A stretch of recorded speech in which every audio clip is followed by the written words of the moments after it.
Welcome to another episode of Handloader TV, and in this episode we'll be continuing on in our series on World War II small arms, and to help me out with this is my good friend Mike Venturino. He's also the author of Shooting World War II Small Arms, and he's very knowledgeable, as he says, about these firearms. He doesn't like to be called an expert, but he's pretty high up there in my book. Well, thank you. Thank you. We got two rifles here from lesser-known powers, if you will. These were two of the less stellar weapons used in World War II. The French model 1935 and the Italian model 1891-41. And I'll explain that in a few minutes.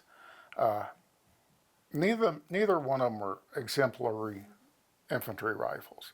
The French, in my opinion, is a joke. We'll do it first. Okay. It's chambered for the 7.5 by 54 French cartridge, which is not the same as any other. It's got this goofy bolt handle, and the reason they bought into the British thing that the bolt handle's got to be close to the trigger, so they put this goofy stem on it. That's what I'm trying to say, stem. And so then you pull it and you can get it to work finally.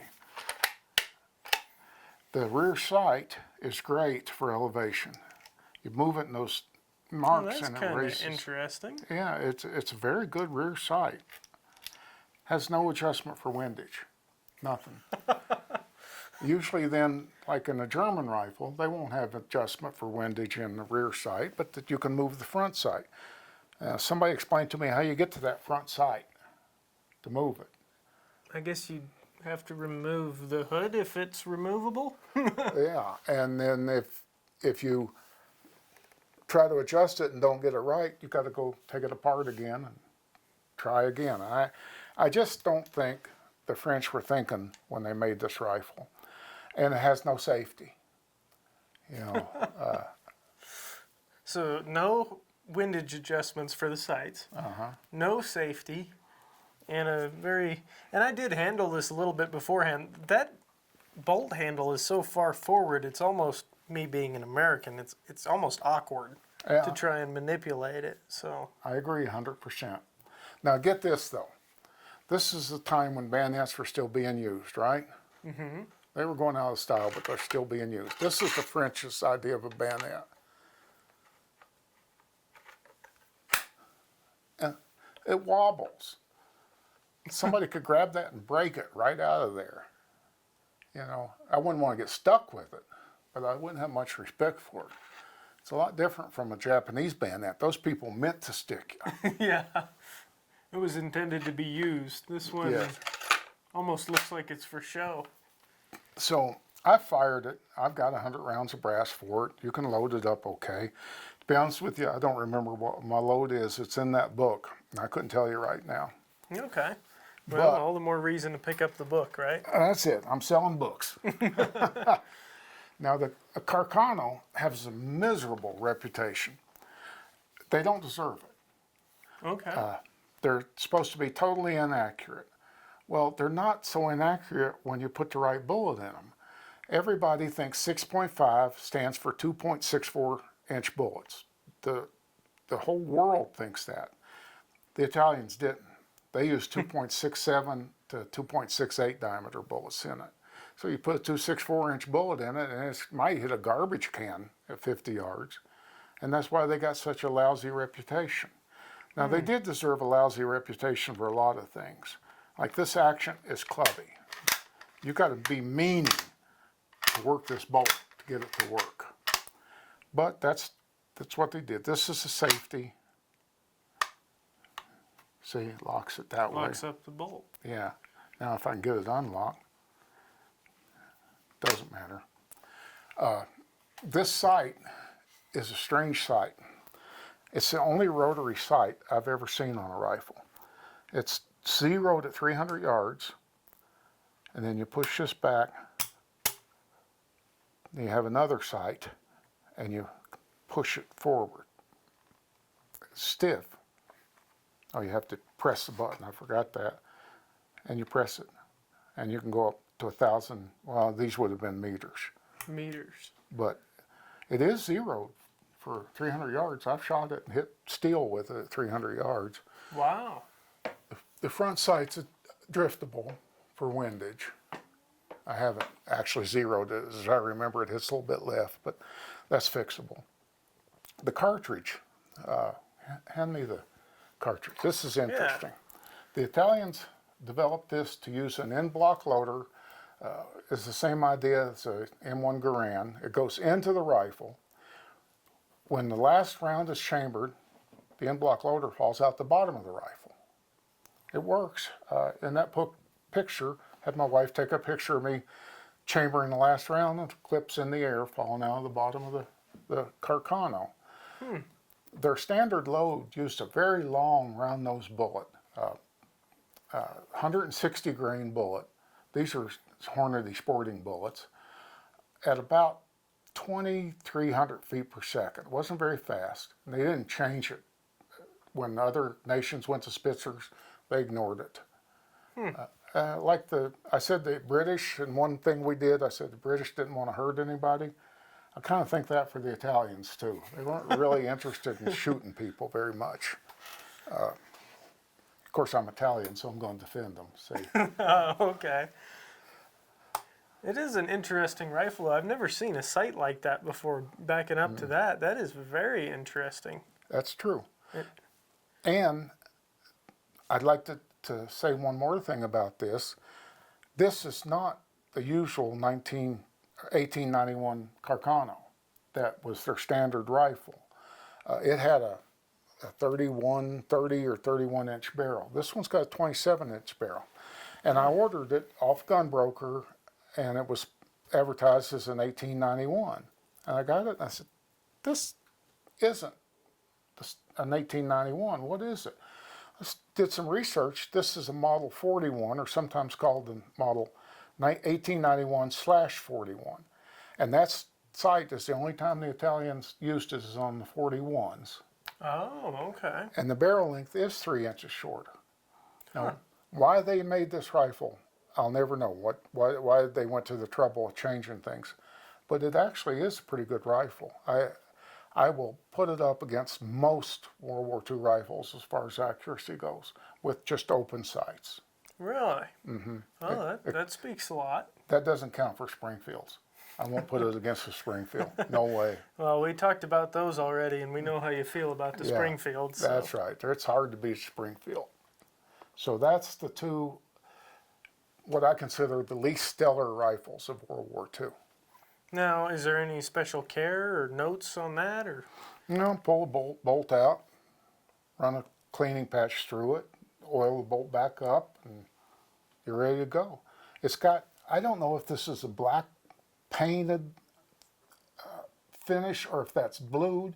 If it's blued, it's a very deep, good blue. Yeah, it does look like it's in good shape, yeah. huh? I haven't shot it very much. I shot it enough to do that book. I used the Hornady bullets. Why I keep saying 267 and 268 is I have one box of Hornady bullets that say 268, and I have one box that says 267. So take your pick. And I shoot, as I remember from my book, 30 grains of H414. Oh, okay. And it equals factory ballistics in. Perfect. Well, in that case, what do you say we take these two rifles and we'll go hit the range, and I can kind of get my take on them and see how they operate and how they shoot. I think you'll find them both pretty clubby. I'm kind of excited to try them out, to be honest, in spite of it. Let's hit the range. You bet. So we have the French MAS 36 benched in, targets downrange at 100 yards, and we'll see what this rifle can do. What do you say, spotter? Are we all set? All set. Okay.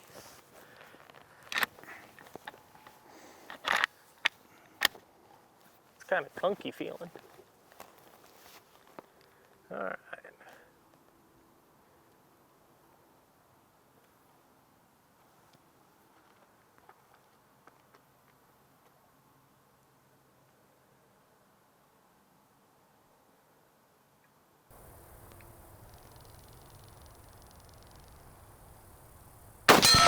Okay, center and a bit low. Bit low, center.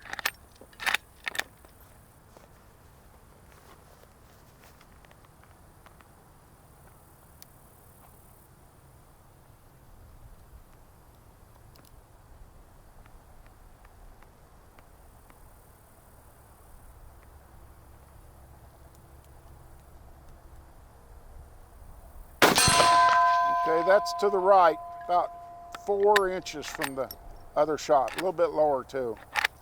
A little bit lower, a little bit right.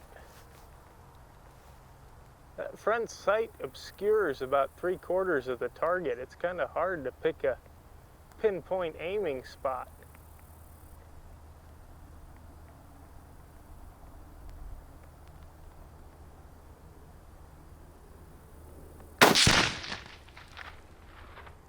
That actually snicked the side of the target and went into the board.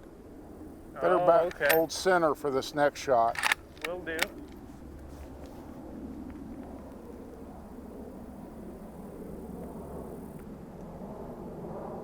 Okay, that's back in the group. Back in the group.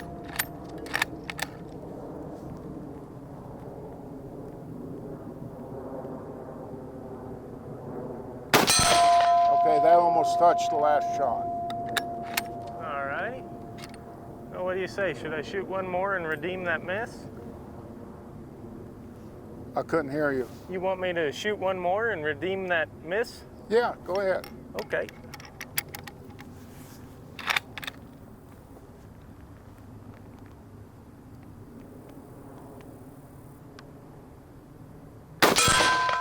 Okay, that's low. You got a group of about 6 or 7 inches. I think that's about the most you're going to get out of that rifle. It is an old rifle, but there's a lot of factors kind of playing against me on this one. The sight covers up, the front sight that is, covers up at least 3/4 of the target at 100 yards. So finding a precise point of aim is a little bit tricky. And this bolt is a little, what's the word, clunky feeling, I guess? Yes, odd. Odd. Yeah, it's in Yeah. an odd location.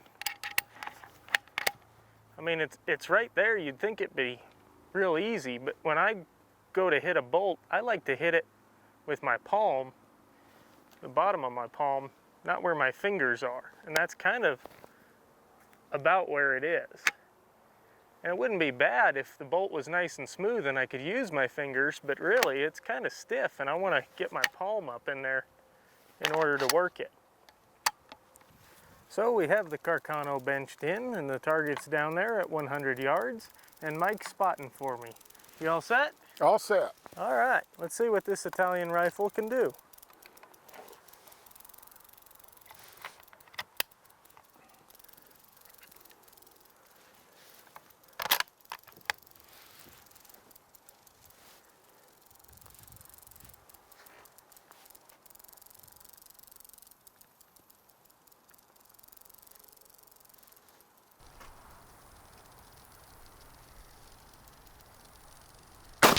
Okay, right at where the head meets the shoulders, center. Okay, center. You're on it.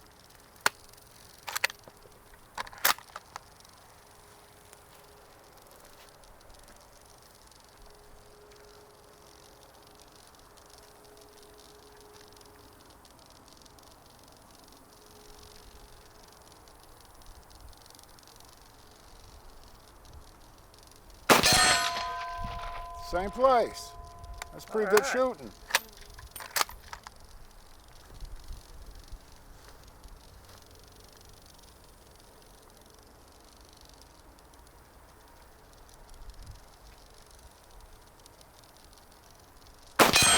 Okay, that was higher, about 5 inches in the head part of the steel. I was aiming for a headshot on that one.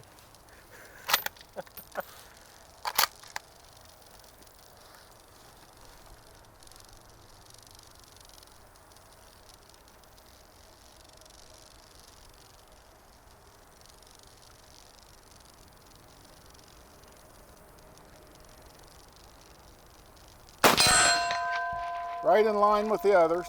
That's in between the two furthest ones.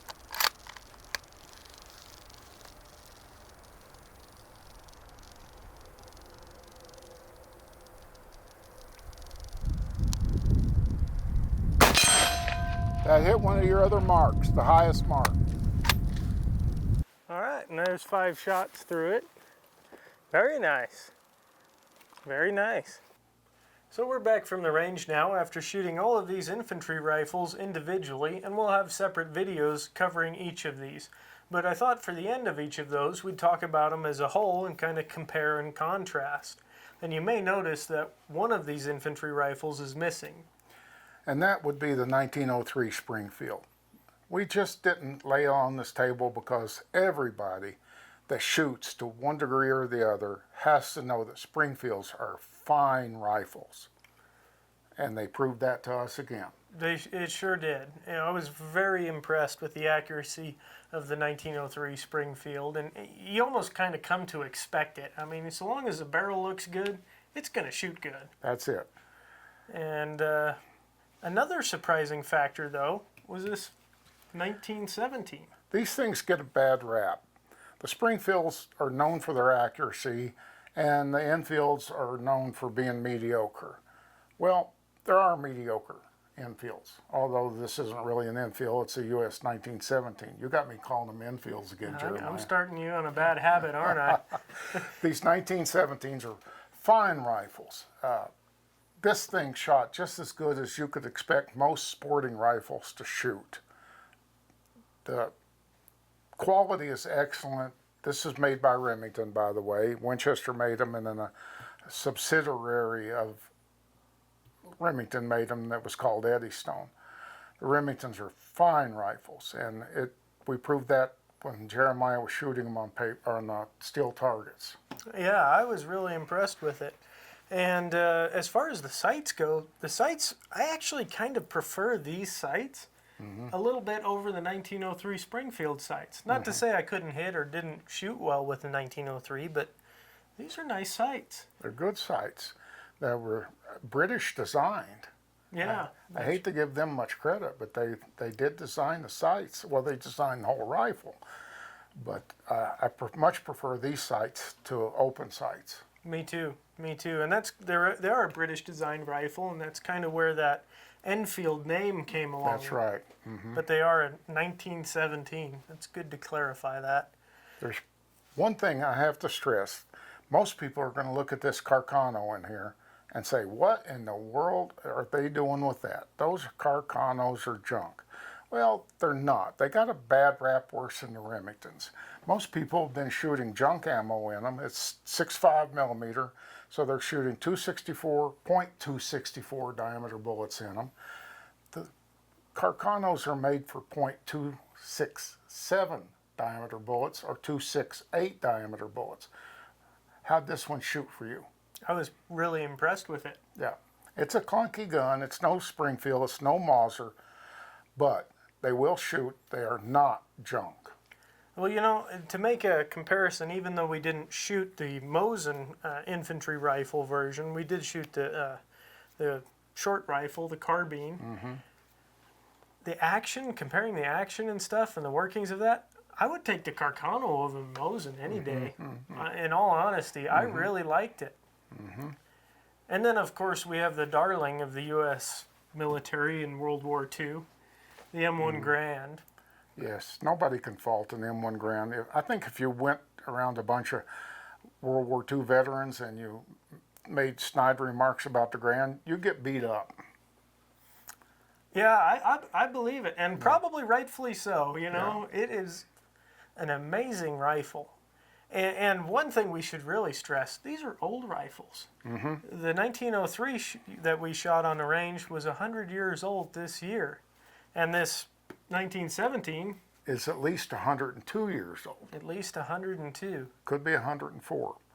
So they shot wonderfully, maybe not to your target rifle standards at Camp Perry, but compared to most American sporting rifles, they shot very well. I agree. I was very happy, very surprised, especially with the Carcano and the Enfield. Like those two were the big ones. So on that note, we think we'll close this video, and I want to thank you guys for watching. But I also want to thank Mike. You opened up your vault to us, your home, your range, your shooting shack, and you allowed us to come out here and film and show everyone just how neat these old World War II rifles are. So I really appreciate that. Jeremiah, your enthusiasm has given me more enthusiasm. And I just want to thank you for being here. And I want to tell people, this young man is the future of guns and people like him. Well, thank you, Mike. That means a lot coming from you. And before I forget, I also want to note, if you want to learn more about these rifles, Mike has showed me so much just in the time that I've been here, and we haven't even been able to scratch the surface. There is so much more to these neat old rifles. You need to check out his book, Shooting World War II Small Arms. There is so much awesome information in there, from the load data to the who manufactured it, the numbers produced. It's a great book. Be sure to check it out. And on that note, I'd like to ask you to give us a thumbs up if you like this video, and don't forget to subscribe and hit that bell icon so you're notified when we post our next video. And again, we'll have individual videos on all of those, so be sure to watch for those as they're released. And lastly, if you have any questions or comments, be sure to leave them in the comments section below. And then real quick, a special thank you to Ted Tompkins for being the official gopher, running around and getting us food and rifles and ammunition and whatever we needed to keep going. Also a special thanks to Chris Downs, who filmed all this, and he's the official photographer and videographer for all of Handloader TV. And another thanks to Don Polachek, the owner of Wolf Publishing, who makes it possible for us to bring this information to you in the video format. Thank you so much, and we'll catch you in the next episode.